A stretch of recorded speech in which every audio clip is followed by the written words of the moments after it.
एकीकडे मत चोरीच्या आरोपावरून केंद्रीय निवडणूक आयोग विरोधकांच्या निशाण्यावर आहे, तर दुसरीकडे याच बाबीवरून लोकनेती सीएसडीएसचे सहसंचालक संजय कुमार अडचणीत आले आहेत.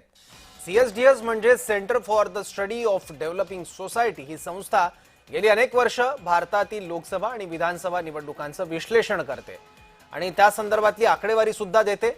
याच संस्थेचे सहसंचालक संजय कुमार यांच्यावर महाराष्ट्रात नाशिक आणि नागपूर अशा दोन ठिकाणी गुन्हे दाखल झाले आहेत. नागपूर जिल्ह्यातील रामटेक आणि नाशिक जिल्ह्यातील सरकारवाडा पोलीस ठाण्यात महाराष्ट्राच्या मुख्य निवडणूक अधिकाऱ्यांच्या निर्देशानुसार तहसीलदारांनी तक्रार दाखल केली. निवडणुकीबद्दल खोटी माहिती प्रसारित करणं या आरोपाखाली संजय कुमार यांच्या विरोधात गुन्हा दाखल करण्यात आलाय. देवळाली मतदारसंघातील मतदार संख्येबाबत चुकीची माहिती समाज माध्यमात प्रसारित केल्याचा त्यांच्यावर आरोप आहे.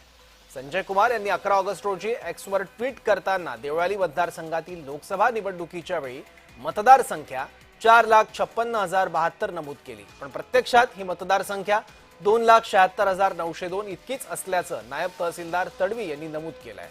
संजय कुमार यांनी लोकसभा निवडणुकीत निश्चित करण्यात आलेल्या मतदार संख्येची चुकीची माहिती प्रसारित केल्याचं तक्रारीत म्हटलंय.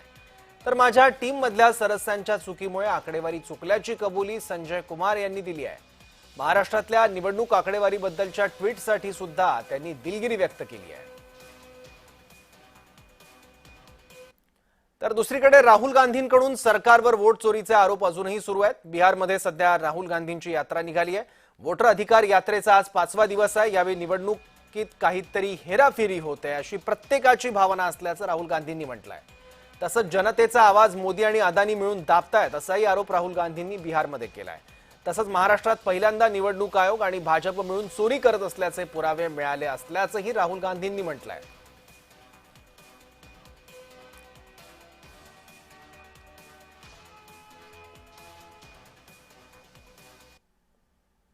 तर बावनकुळेंनी यावर काय प्रतिक्रिया दिली आहे पाहूयात.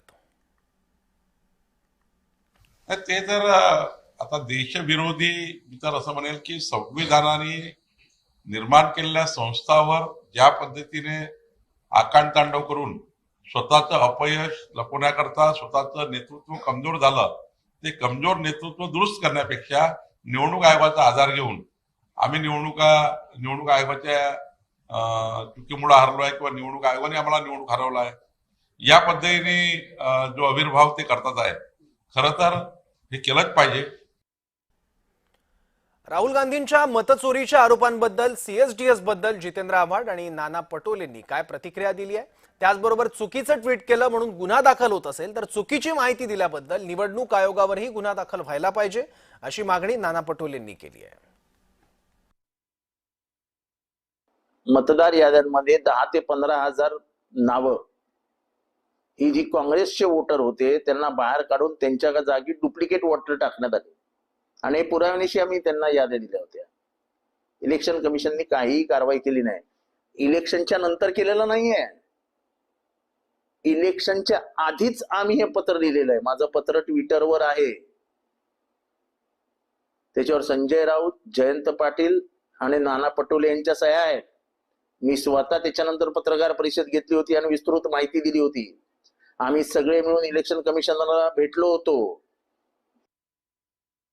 तुम्ही अजूनही त्यांच्या वेबसाईटवर कुठेही जा, तुम्ही राज्याच्या जा की केंद्राच्या निवडणूक आयोगाकडे जा, तुम्हाला कुठल्याही वेबसाईटवर तुम्हाला याद्या आणि निकालाची अद्ययावत माहिती तुम्हाला पाहायला मिळत नाही. का लपवली गेली? गुन्हेगार कोण? त्यांची जबाबदारी आहे, घटनात्मक त्यांना त्यांची जबाबदारी आहे निवडणूक आयोगाची की पारदर्शकता ठेवली पाहिजे.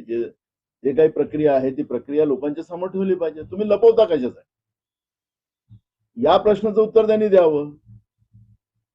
संजीव कुमारांनी काय चुकीचं ट्विट केलं तो चौकशीचा भाग आहे.